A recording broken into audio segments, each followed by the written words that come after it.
ние од почеток зборуваме за естетска стоматологија и класична стоматологија. Каде е разликата всушност? Па класичната реков уште од старт е она стоматологија кај што сите се плашеле, значи кога ќе видат нели игла и бегаат од анестезија, од страф од машината што буши, дали тие од детството ни останале трауми. Денеска од современата стоматологија користиме апарати, например анестезија ставаме со апаратчиња кои што се со струја, со музика, не изгледа на шприц, туку е како пенкало. Децата го прифаќаат, а и возрастните многу почесто имаме страф од таа пуста анестезија фамозна.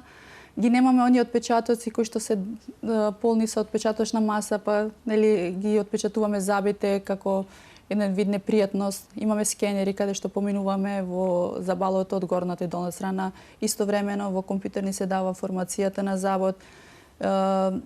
Работиме со доста ласерска технологија, каде што имаме во секој скоро ординација имаме ласер, дали е мек откивен или тврд откивен, каде што ќе работиме обработка на генгива со ласер или би работеле за децата имаме ласери кои што почетен кариес може да се работи без бушење, токму со ласерскиот зрак да се отстрани и да се, значи да нема проблем и да нема болка и нормално помладата популација го сакаат тоа.